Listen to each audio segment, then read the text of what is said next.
welcome everyone. Thank you so much for coming and sharing this. It's really quite wonderful. So tonight I'm going to be talking about the 12 links of dependent origination, but I'm going to be doing it in a somewhat unusual way. And the reason is I've been teaching it for a long time. I've gone over the links. I was going to Hartford for a year or two and spending an hour or two on each link. And I keep looking at it, seeing new things, and finding out how it can help my practice. But I started to realize that there's a certain attachment to the way that you can teach, that you get very comfortable with the story that you're telling. And there's some idea that the teachings are kind of out there. They're out there. And because they're something that the Buddha said, we should believe them without examination. Of course, that's not Chan. Chan, everything in Chan is examination, is scrutiny, is awareness and continually questioning, not staying in one spot. But that's the ideal, and it doesn't always work that way. So when I approached the 12 links, I started to look at what do we really know about them? How do they really work in our lives? And so what happened is I'm going to go through them in a certain traditional way, but then I'm going to slow it down. And first, I'm going to show you the complexity of the 12 links and how, if we don't take them seriously enough, it's just another story. And I didn't want this to be just another story. I want something that's really useful for people, and to attack it in all sorts of different manners. One thing, so Warren, if I want to put on the slideshow, would I just do the share screen? Yep. Okay, Yeah, that should work. Okay.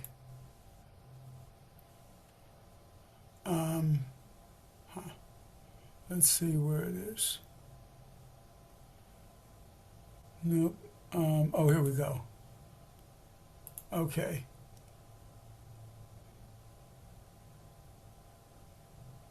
It's coming up. Not yet. Let's see. There we go. That's my high school picture. I just wanted to welcome everyone with that, right?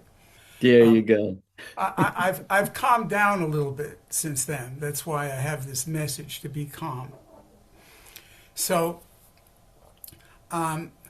what I've got here is slides that I've done in the past, and I'm going to use them, and we're going to go through this together and see what happens. So I just have some, a little admonition for us all to concentrate, to use Chan. And all right, before I do that, I want to explain all the things that are going to flash by your site, right? And one of the things that I have is a difficulty in giving talks is I give too much information, and that's going to happen tonight.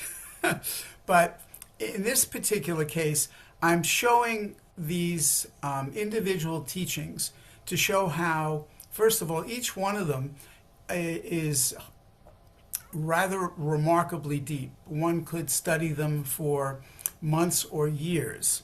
And every single basic teaching is in the 12 links of dependent origination.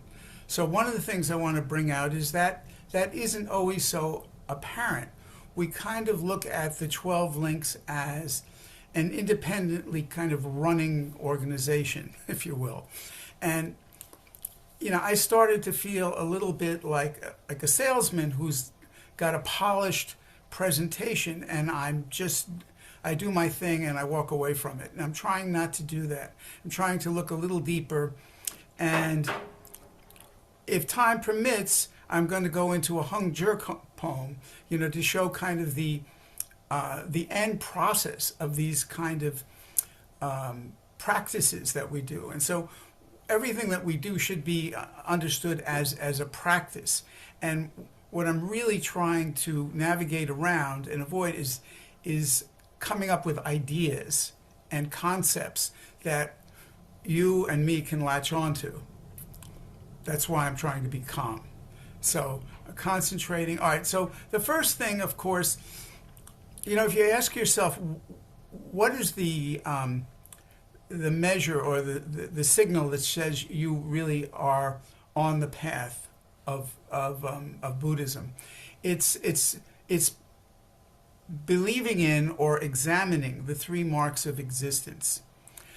Anicca, of course, is impermanence. Anatta is the sense of self, which is distorted. And the result of not knowing these things is dukkha. And one thing that I really like to emphasize when I give talks is the teaching of Samvega, Samvega. I didn't have a screen for that, but I can just talk about it. Samvega is this feeling of disquietude that things are not working out properly. It's actually the recognition of suffering, right? Suffering is just a concept if you don't feel it. If you meet people and you tell them you're a Buddhist, they say, oh, that's the religion of suffering, of course, right? And we're about understanding suffering and working with it, working through it, and certainly not turning away from it. And so these are the basic building blocks. Like if you are going to study and practice Buddhism, this is kind of a first step. And the Samvega is also something that there was a movie called Koyana Skatsi that Philip Glass wrote the music to. And the translation of that, it's a Hopi word, is life out of balance, or life lived in such a way that you better get yourself a new way of living. And this is, teaching for our very disruptive times. So we study the Four Noble Truths, and there's the dukkha from the three marks that we saw before, and then dependent origination is already operative here, right? Because we see dukkha, and we're sort of working backwards. We're experiencing dis-ease, discomfort, and then we're seeing where it comes from, samudaya. And the Chinese character means accumulation. And the accumulation, and this is really important in the 12 links, means that things keep replicating, building on one another. And until the process of what was real becomes almost recognizable to us. And then the great promise, the great wonder of our teachings is nirodhana, that there is a way out. That is something also, as all of these things, to really, really look at and see if that makes sense to you, right? Is it just words? Is there something operative right now in you as you listen to me, as thoughts go through your mind, as you're aware of your body? Are there things that you could avoid getting caught up in? So you can actually see that this nirodhana, even at this moment, is not just some idle concept. And then magga is why we're here, right? We're here on the path. So I'm just going through these very quickly to build up to the eightfold. The 12 links. Okay, so here is just another. All right, I had another thing. There we go. Just showing it another way. Dukkha, samudaya, nirodhana, magga. Truth of suffering, the truth, the origin of suffering, the truth, the end of suffering, and the truth, the path of suffering. But I also just want to re-emphasize that when you see the truth of the origin of suffering, it makes it sound like there's one cause, and it's kind of causeless. It's continual causality. And then this is where my talk is going to end up at going through the five skandhas slowly in ways that we don't usually look at them. And we would think that this would be the one of the simplest parts of the practice. And actually, this is the interesting thing about giving a talk. I never know what's going to come up in my mind. So I'm going to talk about this right now because this is really important. The five skandhas are the teaching of who we are, who we think we are. It's the framework of what it means to be a human being, a sentient being. But and we think we know what it is, but let's just go through them, and remember, when I'm going through these, I'm also implicitly going through the 12 links, because all of the skandhas not only appear at certain of the links, but when you really look deeply into the way the 12 links work, the skandhas are present in every single one of the 12 links, but it's not always so evident. So let's start with form. So form is the one, you'd think this would really be easy. Rupa, right? This is, we point to our body, this is form, this is me. The Chinese character tsu for self is a nose, this is me, this is who I am right here. But do we really know what form is? Do we know where our body ends and the rest of the world, the rest of the universe begins? It's not always so simple, right? First of all, our body, the form, is always changing. And we can't just leave it alone as a single skandha that's not connected to all the other skandhas. Our awareness of the forms, which we'll get into a little bit more, is also already changing. But also, if you take the four great elements, so earth, if there was no earth, there would be no place for food to grow, and I would be starving to death. I wouldn't have a body. And if there weren't water, well, the crops couldn't grow without water. And of course, if the crops finally grow, then I and all of you can be fed. And if there were no air, we wouldn't last for more than a few minutes. And if there was no fire, no heat, no energy, our bodies would never be warm. We wouldn't be able to cook anything. And so what we think is form as kind of a discrete thing is connected to the entire universe. And actually, this is a pretty way out quote from Dogen Zenji. But in this space of like expanding our awareness of what form could be, he has a quote from, it's actually in his fascicle 92 of Only a Buddha and a Buddha, where he says, the entire earth is the true human body. The entire earth is the gateway of liberation. The entire earth is the eye of Vairakana, and the entire earth is the Dharmakaya. And when you first hear that, it sounds so outlandish, but in the way that everything is connected, it can start to make sense. And all of these teachings, no matter how simple or how complex, to my mind, the way I've always seen them, they work like koans. You hear them, you may like them, you may dislike them, they may go in one ear and out the other, but repetition and going back to them, they start to manifest in different ways. So now, feelings, right? So feelings are sensations, right? And they're sensations of the body, the eye, ear, nose, tongue, body, and mind. but they're not isolated, right? So if you and I'm assuming that most of you know something about the 12 links, and if you don't, you will soon. But there's one. The sixth link is contact. So you can't really have feelings without contact, and contact is very tricky. We have our six sense bases, like our eye can see something, but we're not aware necessarily of the actual contact of objects reaching our eyeball.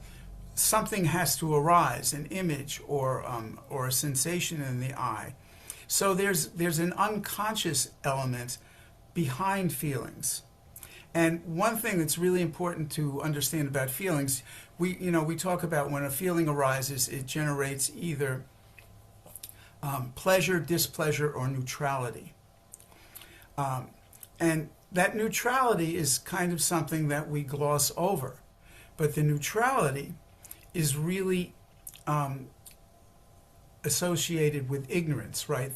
Pleasure is with desire, displeasure is with aversion, and neutrality, which sounds innocuous, it sounds harmless, but one doesn't know all of the things that are in these neutral feelings. And one doesn't know all of the potential feelings that might arise that don't, because our awareness is not sufficient.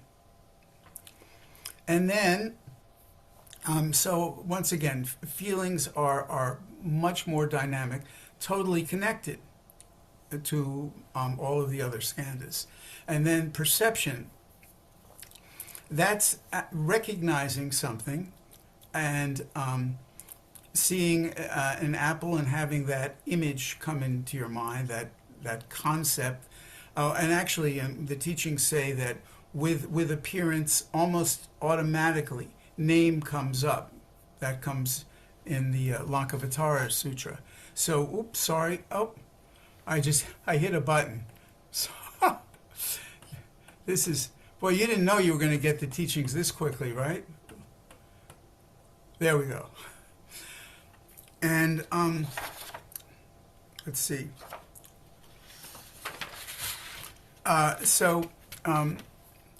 The perceptions are arising and passing away at every moment, and you might ask where memory is. And so memory, which is really how we perceive ourselves. Remember, when I go through these five skandhas, one thing that might occur to you, and certainly has occurred to me recently, is that they seem very foreign, even though we've studied them for years and years.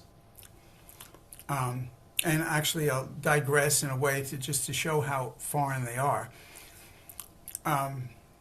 before I get to formations and consciousness. So imagine you're on a date with someone that you're interested in, and you look sort of lovingly in their eyes, and you say, "Wow, you have the most beautiful skandhas I've ever seen." And of course, they might say, "Hey, your skandhas aren't so bad either." And then you never know what kind of chemistry you have. But that's really strange, right? What does that mean, right? How do we relate to these skandhas? You would think that the skandhas are the most democratic things in the world. Everyone has skandhas, right? Or that's the teachings. And of course, you don't believe it until you check it out for yourself and see, is that the way your mind works? Are these designations really accurate? Or could there be other things that you haven't seen? You don't know until you look. So if the skandhas are so democratic, how come there's so much strife in the world? Why doesn't warring armies, why don't they sort of put down their weapons and say, "Hey, you guys have skandhas, we have skandhas, let's have a party," right? So it doesn't quite work that way, right? So as these kind of this acquisition of experience is happening through the skandhas, from the perceptions, we then get to the mental formations, which are very difficult to understand in certain ways because they're often translated either as mental formations, which are sankhara, which is the things when our mind actually reacts to something that seems to be outside of us. That's a sankhara. And then we have a mental formation. And then associated with that, of course, is volition. We want to do something about it, or we have some sort of reaction which will create other things in the mind. And all of these things, all the first four, are held together with the bare awareness of consciousness. Consciousness is present in forms, in feelings, in perceptions, and formations. And this is something that we can experience in meditation. And if you read a sutra like the Satipatthana Sutra, where you're going through the foundations of mindfulness, looking at the body, examining feelings, examining states of minds, and then objects of mind. These, the blue, yellow, and orange, and green, and white circles that you're seeing, well, circles in different shapes, might dissolve into your actual experience. And what you can see, the reason that we actually look at the skandhas, and the reason that we're not all loving each other because of the skandhas, is that there is so much interference and re-imprinting of our karmic proclivities that happens through the skandhas, that we start to develop personalities and biases and perceptions. And the Buddha said that we have a thicket of views. And it's very hard to see through that thicket, right? So in the in Catch 22, the main character, whose name is Yossarian, is talking to this second in command, or he's a bomber named Orr, O-R-R. And he says to Orr, "You have flies in front of your eyes." And Orr says, "That's ridiculous. There are no flies in front of my eyes." And Yossarian says, "You can't see the flies in front of your eyes because you have flies in front of your eyes." And this is it's a good kind of metaphor for how inscrutable these things can be. This is happening all the time. From form, feeling, perception, formations to consciousness, back and forth.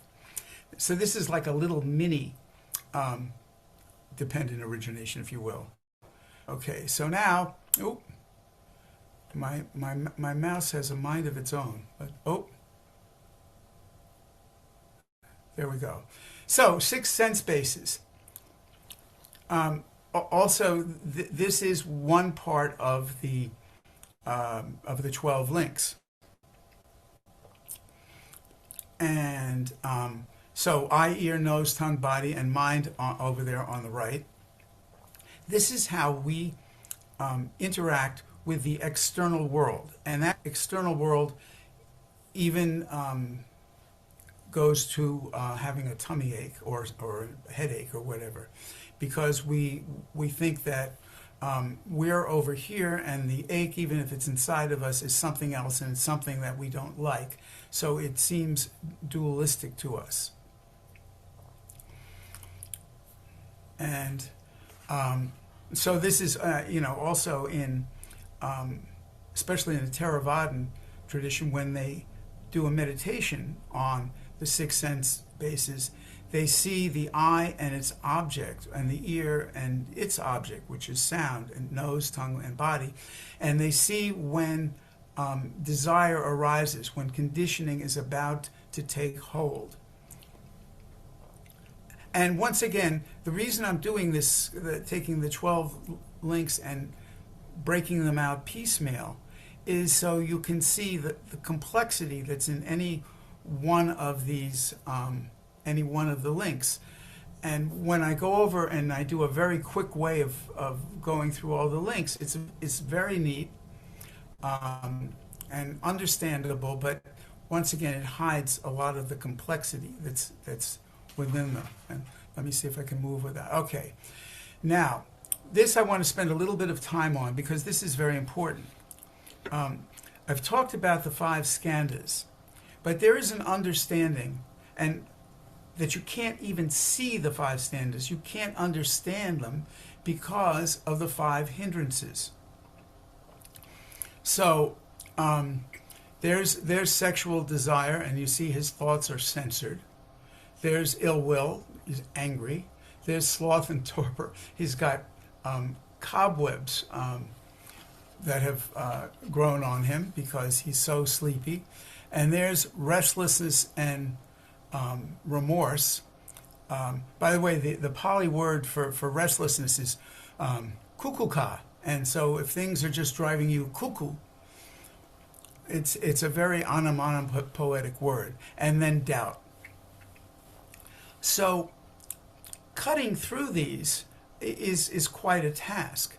And there are metaphors which I'd like to share with you that show how pernicious they are. So the metaphor is of a bowl of water, which has clear water in it, so you can see from the surface to the bottom with no problem. And this is how you would be perceiving the skandhas, or using the skandhas, if your mind was a clear bowl. But with sensual desire, it's like somebody added colored water that's swirling around, and it distracts you, and it keeps you on the surface. It prevents you from looking deeper. Ill will is like a bowl or a pot boiling, bubbling up. So the surface, once again, is unobservable because of all of the agitation. Sloth and torpor is like a bowl that is overgrown with weeds and vines. You're just stuck. You can't see to the bottom. Restlessness and remorse is like the bowl has got a strong wind blowing over it, and the water is absolutely agitated, and the surface is invisible. I'm sorry, the depth of the bowl is invisible. And then doubt. Doubt is like water just filled with mud. It's really slowing you down. You don't know which way to turn. Reminds me of a blues song Taj Mahal sang, which said, "I woke up this morning with the blues 3 different ways. 2 of them said go, and 1 of them said stay." That's doubt. And so now the 5 poisons. This is very interesting, right?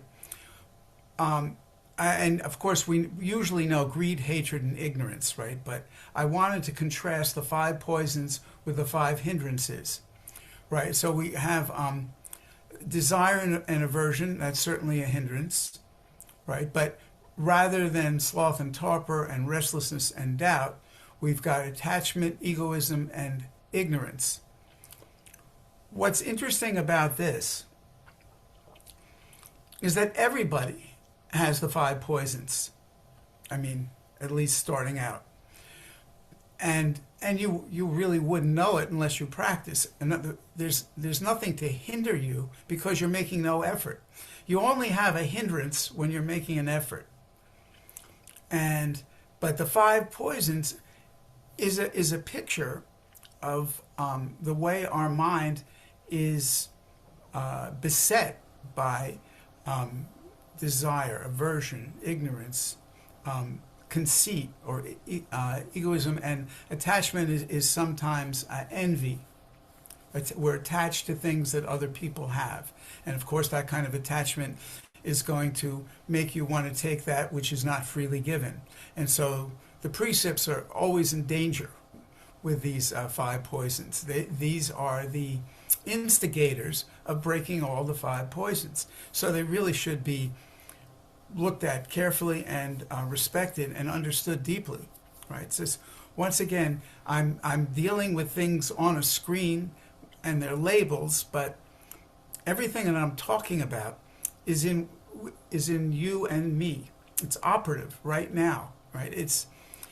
it's not just some novel that you picked up. All right. So then, the Noble Eightfold Path is what is at the end of the Four Noble Truths. So this is the Magga. I'm not.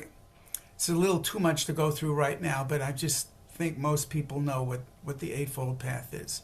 I just want to show all these teachings that are involved. Now we get to the simple formula of what the 12 links are built upon. When this is, that is, this arising, that arises. When this is not, that is not. This ceasing, that ceases. So easy to read this. Right. But how aware of for example, right now I'm on the 10th floor. And not until about a few nanoseconds ago did I really realize that, because I'm talking to you about it. And we're just not aware of not only that of the room that we're in, but the way that the room was built and all the people that built it, and the fact that they all had to be born and they had to learn various trades. So here once again is a very simple, lapidary quatrain, but its implications are unlimited, boundless. So this is beginning, and so here's the this is how the Buddha actually experienced enlightenment. I mean, it's one of the aspects of it. And he said, before my awakening, when I was still an aspirant to awakening and not yet an awakened person, it occurred to me, how troubled is this world? Right? So he's already seeing dukkha. It is born and it dies. Well, that's it. It falls away and then it appears again, yet again. And people understand little about escape from an unease, from aging and death. When will an escape of this unease, this aging and death, be understood? From this consideration, it occurred to me that there being that, what does aging, I gotta move so I can see this. What does aging and death come to be? By means of what conditions is there aging and death? Because of my complete attentiveness to this matter, I came through penetrative insight to full comprehension. There being birth, aging, and death comes to be. Aging and death founded on birth. This is the emergence of this entire mass of unease. It occurred to me, this emergence, and there arose in me an eye for previously unheard of matter. There arose in me direct knowledge, penetrative insight, wisdom, and clear seeing. So, just in a little phrase like unheard of matter, just imagining, and this, of course, is what the Buddha talks about in the Lotus Sutra. He mentions all the things that he hasn't said. He hasn't told the Shravakas originally. And now in the Lotus Sutra and in the Vaipulya teachings, he's going to impart the entirety of his teachings for the sole reason that he has come to liberate all sentient beings. So this is the his explanation. And of course, it's rather mind-boggling, to say the least. But then the question comes up of like, well, what happens when we try to understand this? Where can we get on and off the wheel? So, and then another famous excerpt from the sutras. Ananda said, Venerable Lord, the teaching of independent co-rising appears to deep and subtle, but I find it quite simple. Now I have to stop there. I think that you wonder whether Ananda was dreaming. Had he fallen asleep? Was he beset by sloth and torpor when he made that statement? I mean, really. Like quantum physics is a piece of cake as long as you don't have to learn anything about it. Anyway, so the Buddha replied, do not say that, Ananda. The teaching of independent co-arising is indeed deepened. Anyone who's able to see the nature of independent co-arising is able to see the Buddha. And that is an utterly mind-boggling phrase. So, if I give a really good talk, and you see co-arising, guess who's going to appear at your door? The Buddha. So, all right. And one of the things, the reason I have this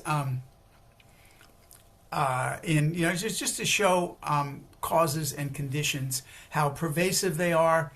And when I was doing earlier teachings of this, I likened the first dependent origination, which is just what happens to not only human beings, rocks and minerals, that one thing causes another. I liken that to the periodic chart of the elements, because every single material thing in the universe can be charted or will be charted on the periodic chart, although there are scientists who disagree with that on some level, but just to show how all pervasive. And actually, I was driving in my car. I now live in Manhattan. I was looking at the Hudson River. I was looking out at the river, and I realized that every single molecule of water in that river, right, every single flash of light that hits the molecules on the river, not to mention the great sky and the clouds, they're all moving to causes and conditions. Ineluctably, perfectly, right? As some of the sutras say, nothing is really getting in the way of anything else. That's why I love this. There's a quote from Nan Yang, who says, everything is free, right? The Chinese is wan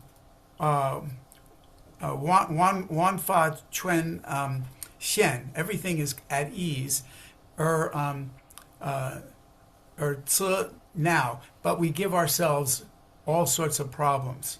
Everything is open, everything is before us, everything is at ease.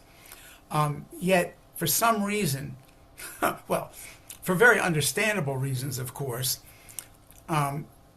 we are dissatisfied, we're fearful, we're in a state of anxiety, because we're taking things and we're making mountains out of molehills all the time. But for a moment, I was looking out on the Hudson, and everything looked very peaceful.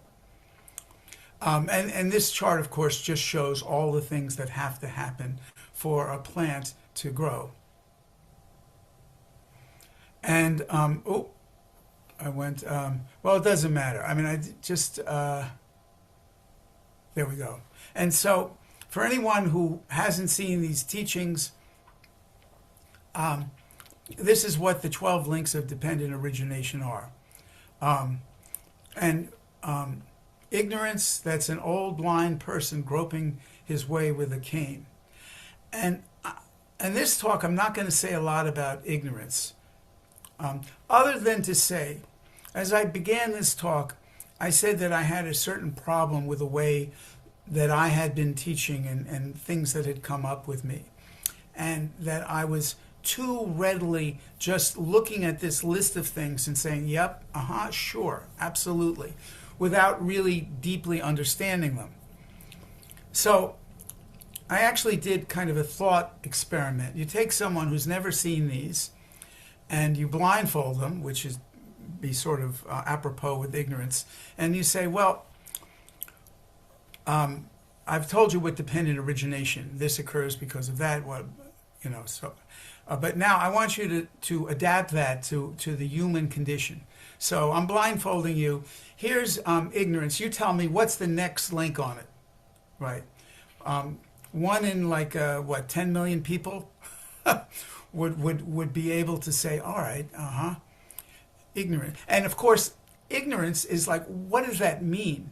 You can't see it, right? Is it actually some form of consciousness? Like if consciousness were a beautiful a new car, someone had come and hit it with a sledgehammer a number of times. The rear view mirror doesn't work. The steering wheel is off.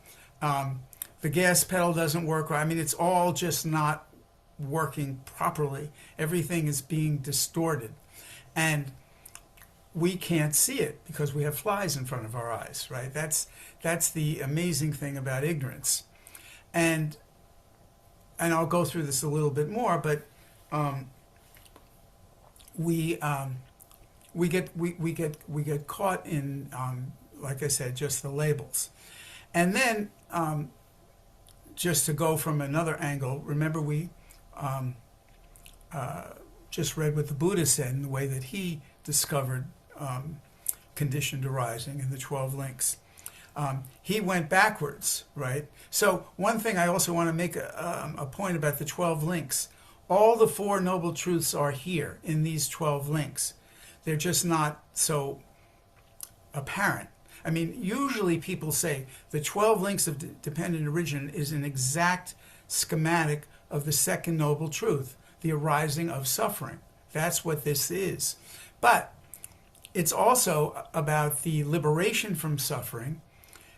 Because of the Four Noble Truths, it also shows how suffering causes and the result of it, kind of the first noble truth, and the Eightfold Path is implicit in this.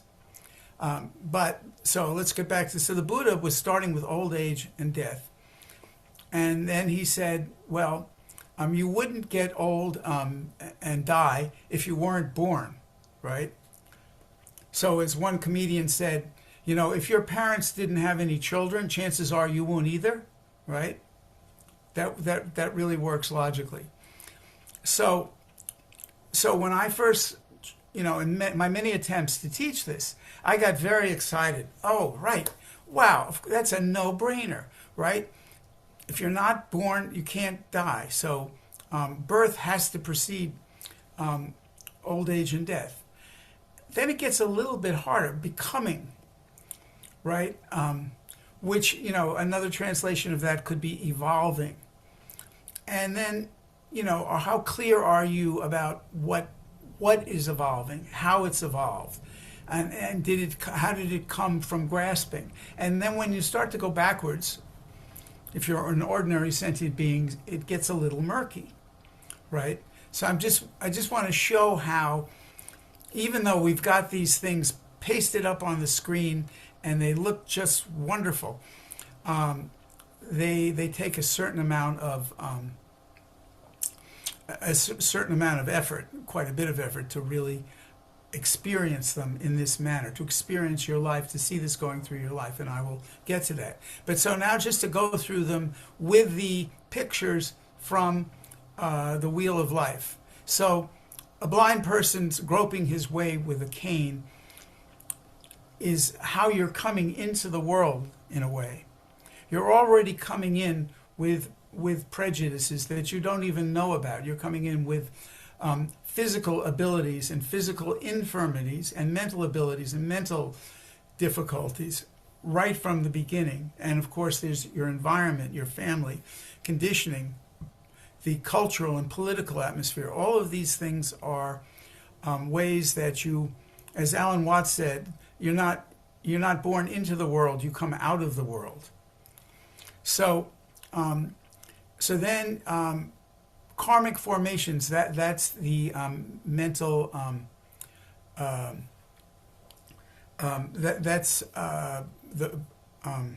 sorry for a moment, that's the mental formations and the volitional part. And that's, so you're already ignorant, and you're coming into the world, and you're actually doing things without knowing what you're, literally without knowing what you're doing. So that's a potter shaping a vase on a wheel. And actually where I live, there's a pottery studio in this building. And I realize if I start to do it, I could be Harry Potter, right? Or at least Harry the Potter. But this potter isn't making the world's greatest ceramics. You can be pretty sure, right? And it's just, and it's turning, the whole pot is sort of like getting all distorted under his uncertain, ignorant hands. Ignorance is throughout this. And then consciousness is the attention that we're actually bringing to this. And of course, it's already incomplete because the data coming in is incomplete. And because of a lot of other factors, the monkey swinging from a tree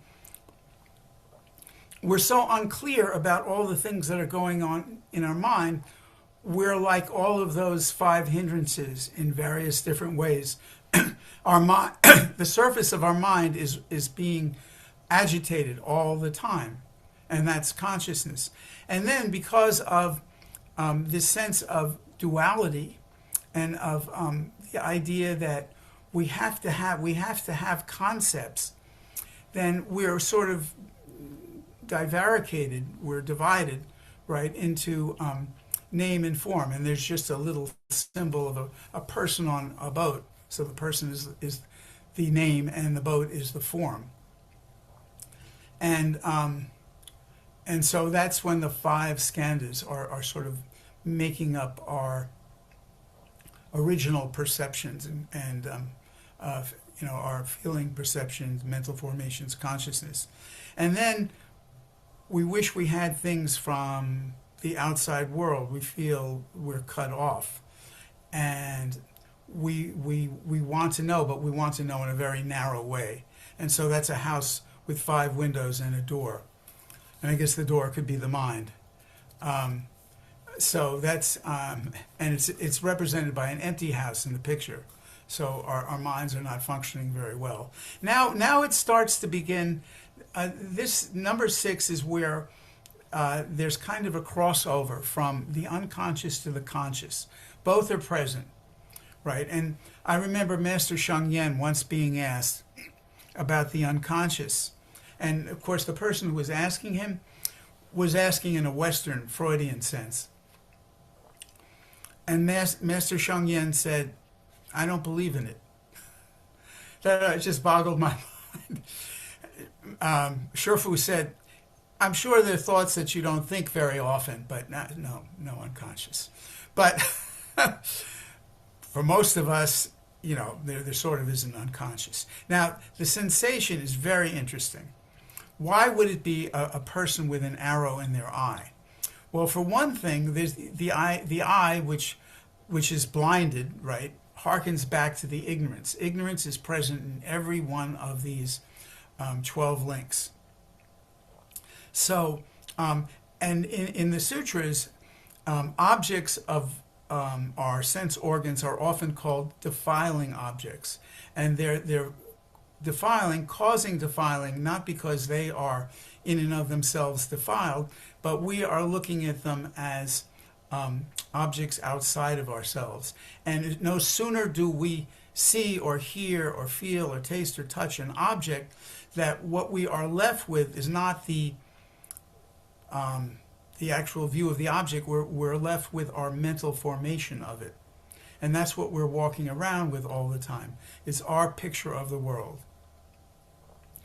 And then because we think there's a world outside of us, because we are not like Nanyang, recognizing that everything is free and at ease and there's nothing to get, we become enamored or disabused, disliking of something. Here's a woman offering a drink to a man, so it could be very seductive. And so now the man and the woman crave the drink. And the metaphor changes, of course, to a man plucking a fruit from a tree. And actually, it's very interesting. The difference between craving and grasping is explained by one bhikkhu, is that you're going into a house to rob it. And you see this beautiful silver candlestick. And when you reach out with craving for the candlestick, that's craving. But when you actually grasp it to steal it, that's the clinging. And of course, when you run out of the house, that's when it starts to become a theft. But in our practice, we can become aware of the arising of all these things, and we have ways of interceding in our habitual tendencies, in our karmic plight, if you will.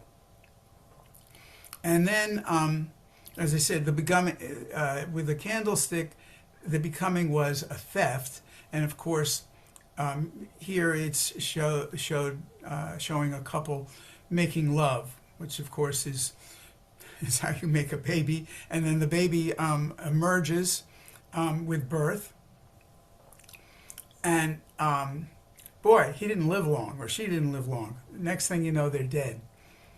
Which reminds me of one of my favorite Peanuts cartoons, where Lucy, Linus's sister, is being besieged by Linus. Linus wants her to read him a book because he can't read. He's a little kid. He says, please, please, please. And she's like adamant she won't do it. And finally she says it. And she sits down, she opens the book, and she says, a man was born, he lived and he died, the end. And Linus picks up the book and he looks off into the distance wistfully, and he says, what a fascinating account. Makes you almost wish you'd known the fellow. So that's what happened between 11 and 12, this really fantastic life. Every novel that you've ever read, right? Between 11 and 12. Okay, so, oh wait, I have a non-responsive mouse. There we go. And all right, this is just to show how you can look at the wheel from ignorance going down on the left, the right thing, to causing all the suffering, and then with wholesome states of mind, faith, contentment, rapture, calmness, bliss, samadhi, wisdom, sight, disenchantment, dispassion, deliverance, cessation, nirvana, and unbinding, right? So it doesn't have to be that way. That's the whole point of this talk, right? Things don't have to be that way. We have to see the bigger picture. And a good example of how we don't see the big picture is this joke about a very dumb person, which I'm happy to take on that role in this particular case, who's waiting for a car. He's hitchhiking, and a car stops, and the guy in the car says, "Hey, buddy, I think there's something wrong with my my signal. You know, so could you look and see if it's working?" So the man goes by, and the guy turns on his the directional signal, and the man says, "Oh, it's working. Oh, it stopped working. Oh no, it's working again. No, it stopped. No, oh, it's working again." Right? Doesn't see the big picture, and it's very easy to get caught in that. And so now I just did this before, and I think I'll just go through this. There's ignorance, there's karma, which is consciousness, right? And all of these things, I mean, I found images for them, but they're imageless, right? No one has ever painted a picture of consciousness. Name and form, there's the person who's like recognizing that he's got a hand and he's almost about to say the word hand. That's how I look at this. And then there's our six sense organs. It's really funny to see the brain in the center. Like, you know, how many of us have like floating brains like that? Anyway, and there's contact, right? Which is genuine contact, could be for all the other senses as well. And there's sensation, when you're starting to become aware. And then craving, look at that. There's clinging and becoming. This could either be becoming or dissolving. It's hard to say. And then birth, right? That, and then there it is. So how often do you actually get to see death in acute pose, right?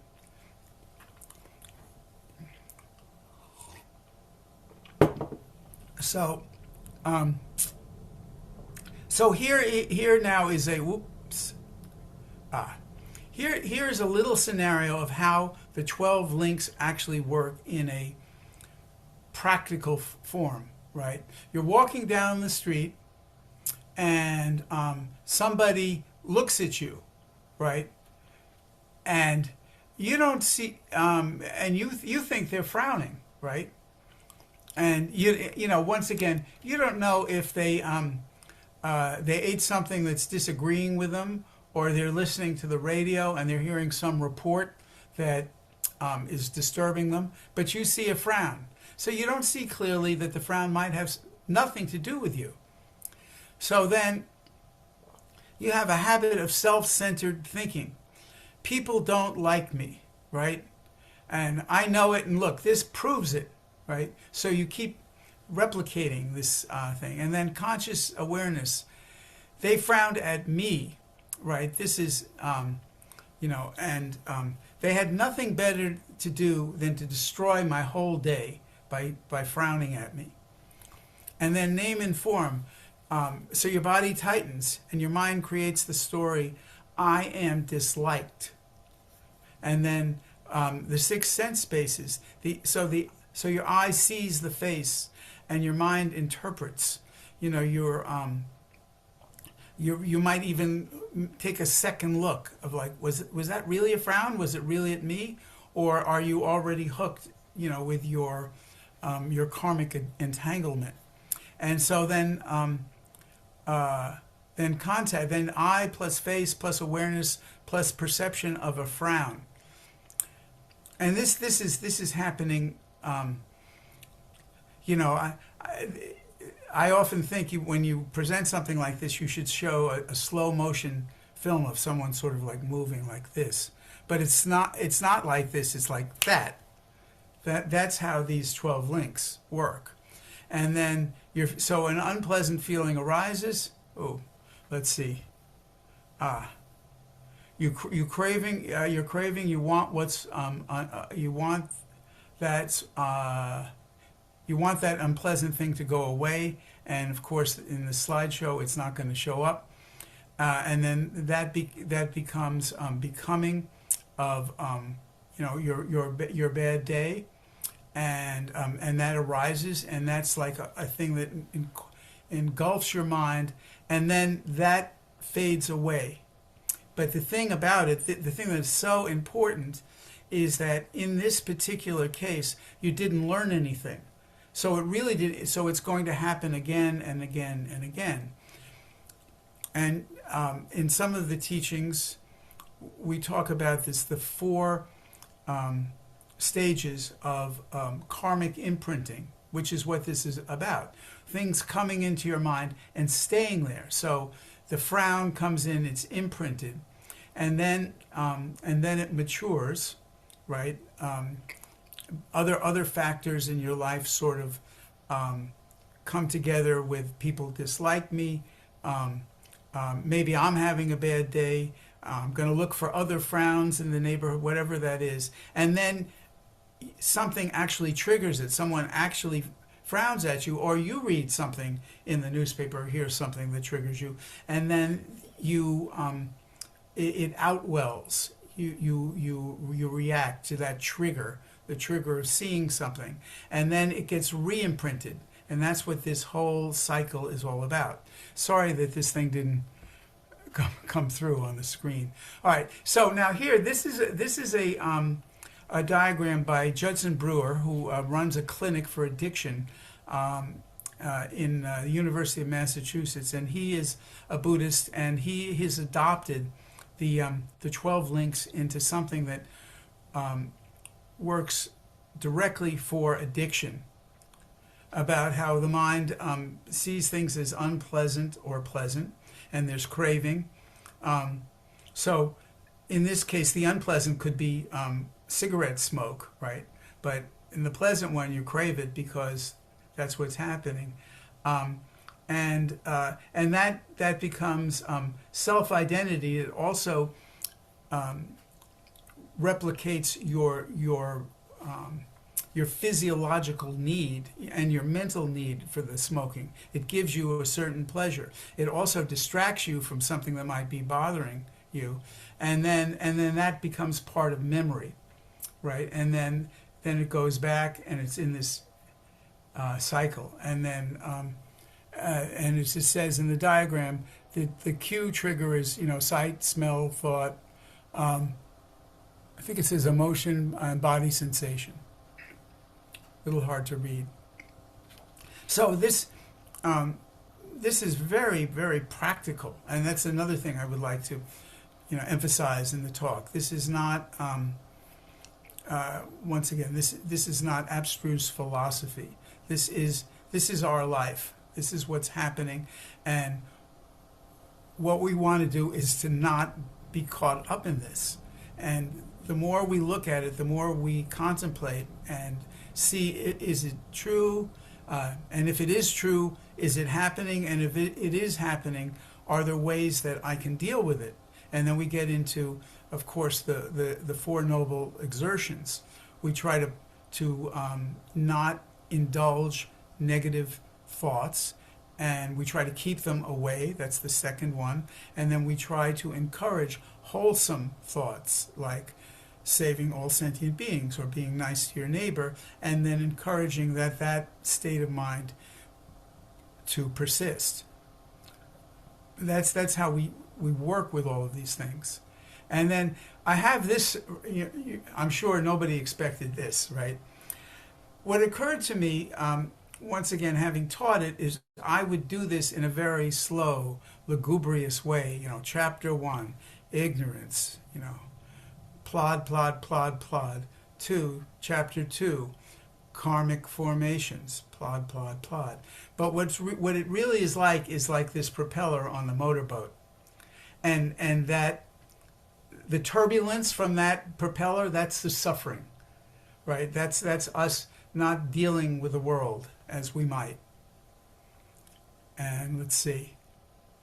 So let me see. Warren, how are we doing for time? Yeah, we're fine, Harry. So we got about 20 minutes towards the Oh, bottom of okay. the hour. So if you want to leave room for Q&A, then So you got time. yeah, I'm just going to go. So one of the things that I wanted to do, I wanted to end with this Hung Jur poem, because everything we've been doing up to now has been this we've been in the turbulence, right? All of the things, whether it's the Four Noble Truths or the Eightfold Path, when we begin, it's turbulent, right? After a while, it becomes second nature, but but it's nice to see that there is an end to this path, right? This is what the Buddha found. The Buddha found an end to unease. So this is a very famous poem by Hung Jur, and I'd like to go through it. And this is going to have this problem at the, let me see, is there anything I can do about this? Maybe I can just sort of get out of the slideshow, because I would really like to see this poem. I didn't know it was going to, oh, there we go.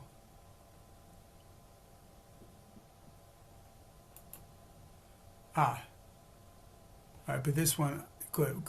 All right, so I'm going to read this, and first I'm going to spend some time with the first part, which people often don't look at, right? And because I'm going to show the Chinese, I'm going to talk about the first 4 lines and then go quickly through the rest of it, and also to realize there's nothing philosophical here. This is the writing of an awakened mind that is not beset by suffering at all. A mind that is at one with the world, and is not impeded by the 5 skandhas or by anything. And he begins. It's called the piercing Chan practice. It's like the lancet of Chan, and this is my translation, and I'll explain. So every Buddha's essential trigger and function, and every patriarch's trigger and function essentials, is knowing without contact with anything, and brightly aware without resisting any condition. So what I just want to show the Chinese for a moment, because it is kind of fascinating. Just those, I go to the next slide, if I'm lucky. Or I can snap on it. There we go. So, there. So if you see, I mean, if anyone who read, it's Fourth Hua Yao Ji. So it's all Buddhas, every Buddha, and below is every ancestor or patriarch. Thing that is so interesting is The third character means essential. The fourth character is remarkable, right? And I wouldn't know this if I hadn't read Dao Sheng's book on the Lotus Sutra, because Dao Sheng looks through the Lotus Sutra, and he's continually looking for li, which I haven't written here, but that's often translated as principle, but it's a word that's really not translatable. It's non-attachment. It's the absolute essence of the way things are, that are accessible to us ultimately, right? Because when the Buddha reached enlightenment, he slapped his thigh and he said, anybody can do this. Not that it's that easy, right? But so that fourth character, Ji, which in ancient Chinese meant a crossbow, but Dao Sheng, or the writer of the book on Dao Sheng, translated as the subtle triggering mechanism. In other words, the essential way that you can reach this state, and he turns it around, and the essentials of that way, right? This is very famous, right? Not contacting things, yet knowing, and not opposing conditions, yet illuminating. And so the contact is desire. So there's no desire. There's no wishing for. This is a state of wishlessness. And mind contacting mind. That's the jur. That's the knowing. And not opposing conditions, and illuminating. And illuminating is to I think is really to bring the teaching to everything. Let me go back to the poem itself. There we go. So I'll just read through the English. So every Buddha's essential trigger and function, every patriarch's trigger and function's essential, knowing without contact with anything, brightly aware without resisting any condition. And knowing without contact with anything is naturally intimate, and brightly aware without resisting any condition is naturally profound. The reason that he's repeating, and the thing that, once again, you might not see immediately, is the naturally intimate. So some of what this poem is about warning people who have reached a significant state of enlightenment to not fall back. Because if you say to yourself, oh, I'm really intimate with things, and this is I'm really profound, then you're off the track, right? Because your ego, even though you're in a very advanced and sublime state, your ego is still kicking in. And then naturally intimate knowing has no discriminative thoughts. So this is like the poem Song of Mind says, for all times it has never arisen, no Dharma has arisen. In other words, there is nothing to discriminate, because the mind is not apart from what it encounters, and then the naturally bright awareness has no need for even the most insignificant sign. In other words, it's not comparing, and of course comparing things is what we do all the time. And then furthermore, as an admonition to someone who is in a very advanced state, with this state of having no discriminative thoughts, knowing is never attached, right? Which is a good warning. Remember, in the beginning of the poem it said knowing without contact with anything. So why would he be repeating that it's not attached? Because it's very easy for us to slip up, and we can attach to things very subtly, and even more subtly without even knowing it. And then with no need for even the most insignificant sign, bright awareness is perfected without grasping. There's nothing to grasp, right? And then the kind of colophon of this is water so clear to infinite depth. That is the pure, that is pure mind. And fish swim, I translated almost unmoving. it could also be slowly, slowly. In other words, there are no impediments. Everything is occurring naturally as it is. And the vast sky unfenced, birds fly tracelessly away. It's boundless. We all make our own path. So, and I saw something, I could be reading into it, but the idea that there's water, other translations said that the fish haven't appeared. I always like that because they could appear and they have the possibility, but they haven't. And the birds also aren't there. They've flown away. So there's kind of just this a dim, fading projection of what was and is not attached to. Anyway, so that's that poem. And then just to I always like to show that the Mahayana and there we go. So here, this is from a Pali Sutta, which is really far out, and I'll pretty much end with this. So this is Bahia of the bark garment.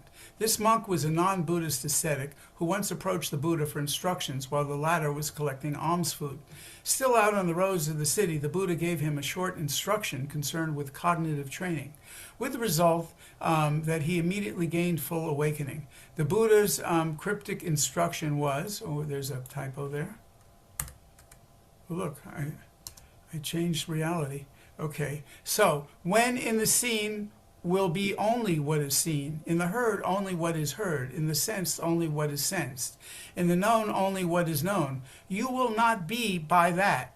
When you are not by that, you will not be therein. When you are not therein, you will be neither here nor there nor in between. This is the end of dukkha. So all of you can try this at home. And then I just couldn't help putting in a Calvin and Hobbes poem to show how he adapts to misfortune, right? He does exactly the opposite of what you think umbrellas should do. Instead of keeping rain away, he uses it to collect rain. And this is, I think this is kind of Chan thinking. And then we close with the Enzo, clear mind, which has a little hole, it lets things in, right? It's not a closed mind, but it's a protected mind. Okay, that's it. Thank you all.